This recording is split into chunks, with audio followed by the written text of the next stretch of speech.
Do you often find yourself feeling just like the thumbnail for this video? Just overcome with a sense of neediness and insecurity in your relationships? Well, welcome back. In today's video, I'm going to share with you 10 simple steps to bring some emotional calm back into your relationships. Now, real quick, I want to give a shout out to Kirby, the young lady who's in the thumbnail. You'll see her in other ones. We were taking pictures. She was there. I was like, hey, you want to be an actress? And she did a great job. So thank you, Kirby. I thought the thumbnail was hysterical in her attitude and everything. So now for those of you who just like facts, I'm going to give you the 10. For those of you who want to know more intimacy and connection, at the end I'm going to share my own struggles, because this has been a main struggle of mine, is the neediness and insecurity. I'll get to that at the end because most people just want the facts, so we'll get to that first. The other thing I want you to recognize is what causes this. I'm not going to go into depth, but it is abandonment and neglect in childhood. All adult relationships are just a reflection of what we went through in childhood. Maybe I'll do another video on that at some point, but today we're just going to deal with, okay, that happened. What do we do about it now? All right. So the first step in this is to start looking to be liked. Stop looking for love. I did a video on this, why you want to be liked instead of loved, recently. Please go watch that. It's much more in depth than what I'm going to share right now. But the problem with somebody who's been abandoned and neglected in childhood, they create a fantasy. See, underneath all of this hysteria, this insecurity, and this sense of neediness is codependence and what's called love addiction. Love addiction is a spectrum, but most people that are struggling with this, they either are or very close to the definition of a love addict. And so one of the hallmark characteristics of a love addict is they create a fantasy around love, and that blinds them to the reality of their partner. They're not present, and so they're constantly fantasizing about a super love and super feelings. They'll call themselves empaths, like they're just passionate about love. Well, it's not love that they're after. What they're after is intensity. See, neediness and insecurity is intensity. It's not love. That's why we want to like. Like is mature, like is quiet, like has space and safety.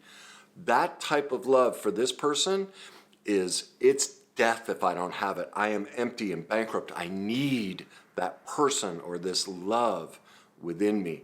That is a massive red flag. So step number 1, go watch that video, Why You Want to Be Liked Instead of Loved. I think that was the title. But it's something, just go into my relationship playlist and you'll see it. It's just somewhere in the last month or so. And start focusing on looking to be liked, not love. Step number 2, think gas pedals. Whenever you start dating or whenever you're in a relationship, the needy and insecure person, you have two people, they're starting their cars, boom, that gas pedal just goes to 100 miles an hour. They're open, they're vulnerable, let's talk. They're just ready for relationship. They tell you everything right away, and they're very quick to say, I love you, all these things. That gas pedal gets slammed to the floor. So here's what I want you to think, the insecure and needies. Pause. Start off 5 miles an hour. Share a little bit about yourself. Like whatever your normal story is, cut 70% out of it. Seriously, go to 30%. Watch what they do. Do they accelerate with you? Maybe they share a little bit more, so they're going 7 miles an hour. All right. Go to 7, pause, see how they're doing. Okay, well, maybe inch up to 10, 12 miles an hour. Boom, do they go back to 3? Pull back. So this could be like how often you're talking to each other. All of a sudden you notice their pedal, they've taken their foot off the pedal, then take yours off the pedal. In other words, slow down your pace. The natural pace of building a relationship. Use your gas pedals. Number 3, this is the toughest one. Stop paying so much attention to them. Stop breaking down every word they say, rereading their text messages, thinking about their phone calls. Wait a minute. she said this. What does that mean? Well, that means that, wait, it's just this obsessive, compulsive need to figure them out. Every minute of the day is trying to figure them out. That needs to be switched. Take all of that energy that you're placing in trying to figure them out, or even stalking them, finding out where they are, what they're doing. And so they say, well, I did this. You go, wait a minute, that's not true. You said you were going to do this. What? And like, we're already afraid. And they may be lying. But the point is back off the hypervigilance. Take all of that intensity and turn it on yourself. I'm going to give you some steps that will help you put that energy into yourself. All right? Step number 4 is watch their actions, ignore their words. For the insecure type, what happens is they are so desperate for intensity, which this is the love addict. They confuse love with intensity. They think all of that, they're the movie buffs. They think that love should look like the romantic comedies that, Hollywood sends us, or TV shows, or books. All of that is like severe dysfunction. Like everything we've seen in a movie, you don't want any of that in a relationship, ever. That's just pure dysfunction. It's so over the top. It's so unrealistic. It's so codependent and not even what true love and relationship looks like. And so what we want to start doing is paying attention to who the person actually is. But we are so clouded by our need for intensity and our mischaracterization of things that we don't see that their actions are proved. Like I had a client reach out to me. Was it last week, the week before? A former client. And he goes, hey, dating this new girl and, she's great, all this stuff, but, she doesn't follow through on her words, and whenever we get in a deep conversation, she shuts down and leaves. What do you think I should... And he's wanting to progress the relationship, and my response was, something along the lines of, I have learned over the years to trust the truth that people show me. And so I trust when somebody shows me that they're not willing to follow through on their commitments, and they're not willing to have communication with me on a deeper level, I trust that. In other words, this person's actions is showing, I don't want to be close and intimate with you. I don't argue with that. And that's what the insecure type, they want to argue. They want to fix it. They want to figure it out. Stop. Watch their actions, ignore their words. That's the sign you're a love addict, is you're ignoring the words. And you go to your friends and you tell the same stories about how they abandoned you and how they did this and this and this and this and this and this. Well, their actions have shown they don't want to do it. A client at my office yesterday told me about this person who they've made plans to spend time. She leaves things over at the house every time this person throws things away. And yet they want it to be different. I said, again, their actions, they don't care. I trust that. I don't trust their words. I trust the action. Okay, step number 5. Stop chasing people who don't like you. Again, this goes along with the actions. If they are proving through their actions that they are not interested, I honor that. I listen to it. Stop going after them. Take all of that energy that you're using to chase them and start chasing yourself. Love yourself. And one of the ways you do that is the next step. Learn to say no. No is one of the most difficult things for people to say. It is also the single most loving thing you can ever say in a relationship. Yes is manipulative and abusive because most people use a yes. Here's when you know it's manipulative and abusive. Have you ever in a relationship said, well, I did this for you and I did this for you, but you didn't do this, or I told the truth and they didn't, and, all these different things. Well, what that means is you gave them these things because you wanted something in return. That's a manipulation, okay? So, to learn to say no, go to my How to Stop Stress series. That's in my fear and stress playlist. I think it was it was a 5-video series. I think it's number 4 of the Rest in Peace model, where I talk about powerlessness and I teach you how to say no.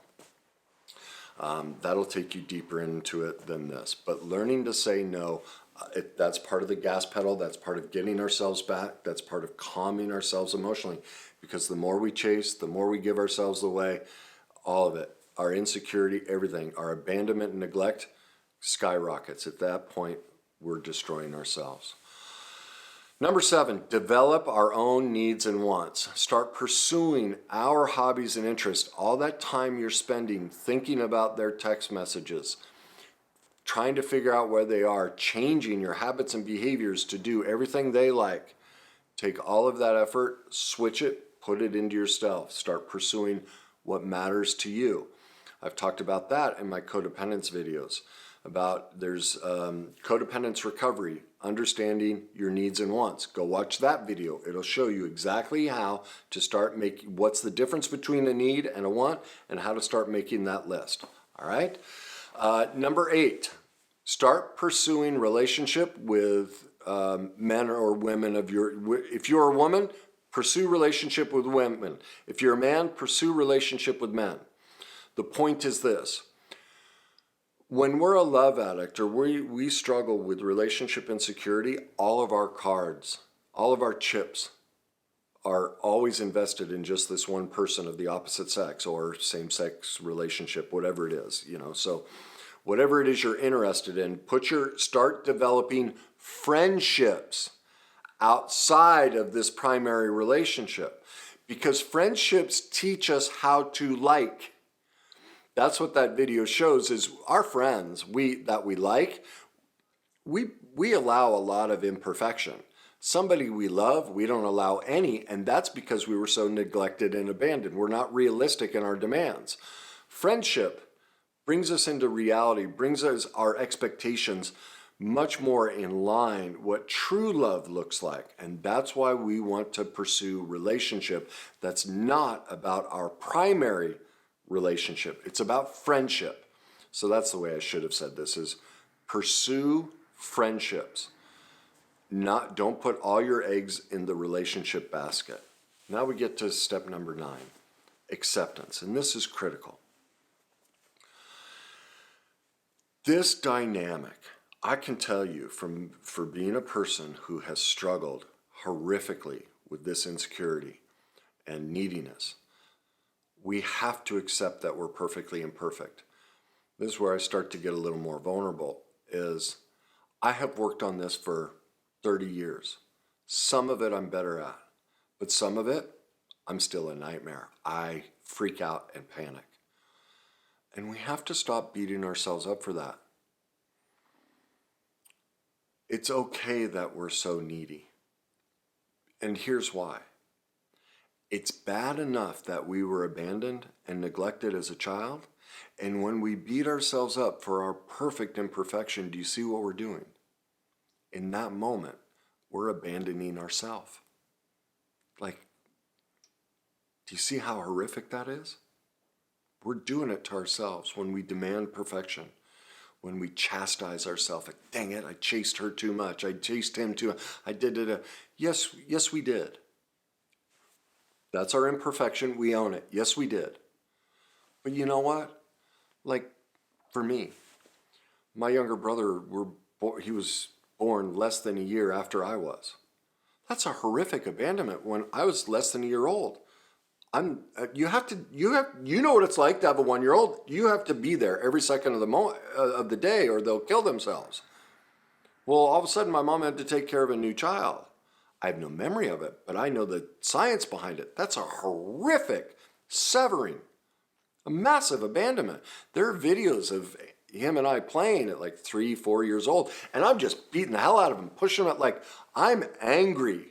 You get out of here. I didn't get my time. That's a natural thing for a young child to do that's been through something like that.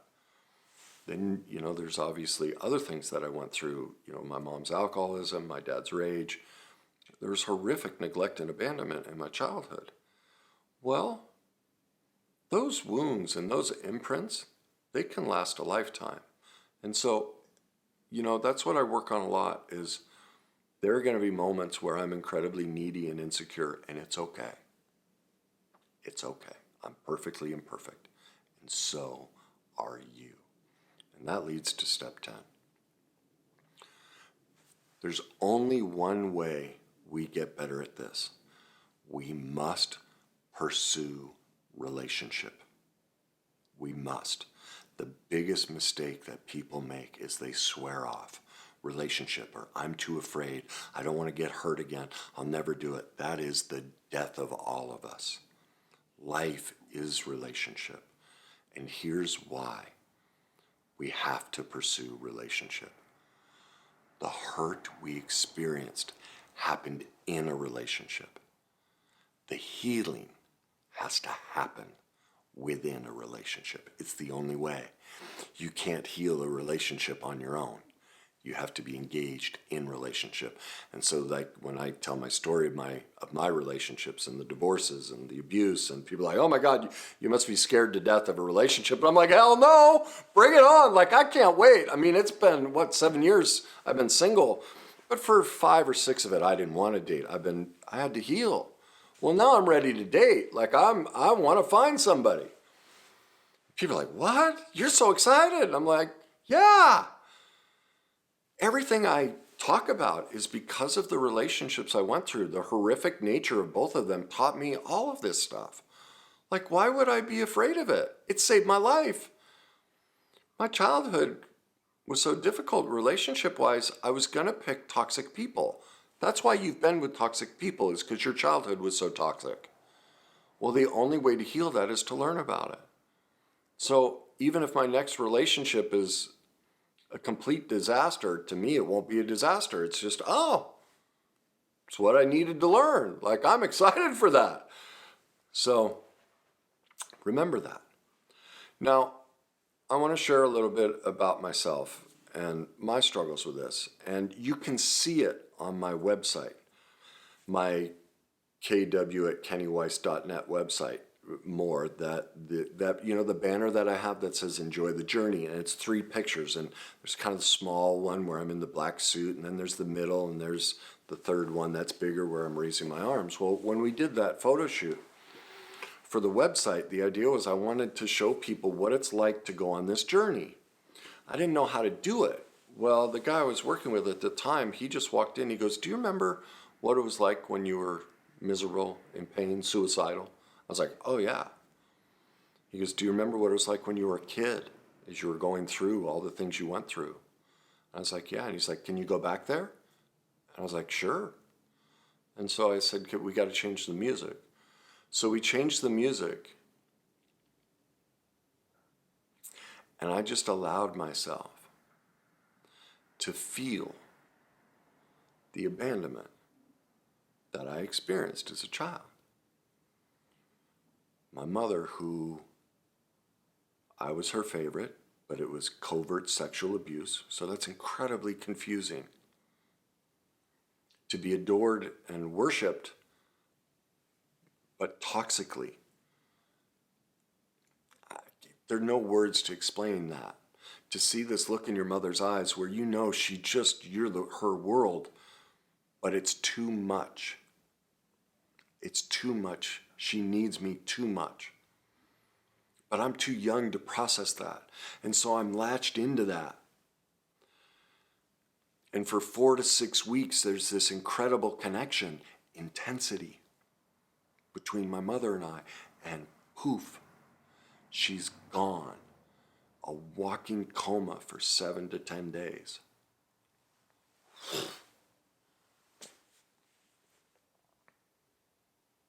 And that happened over and over and over for years. So think of it this way. Those of you who've been with a narcissist and you know the withdrawal, imagine going through that every 4 to 6 weeks for years.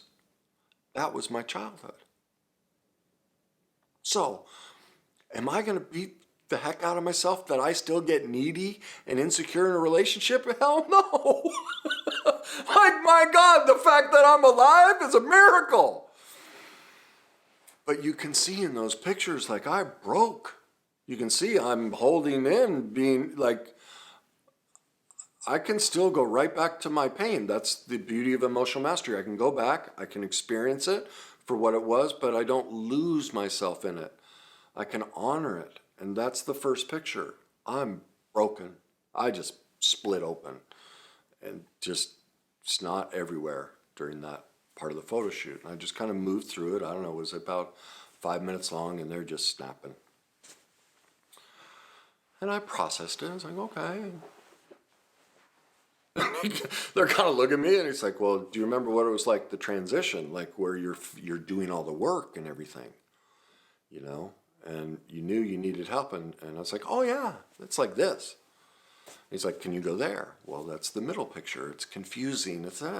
It's one day you're up, next day you're right back there. You know, that's the journey. It's, when am I going to get? And that's the thing. You're like, when am I going to get there? Well, that's the third picture. You realize there are parts we never get there, and it's okay.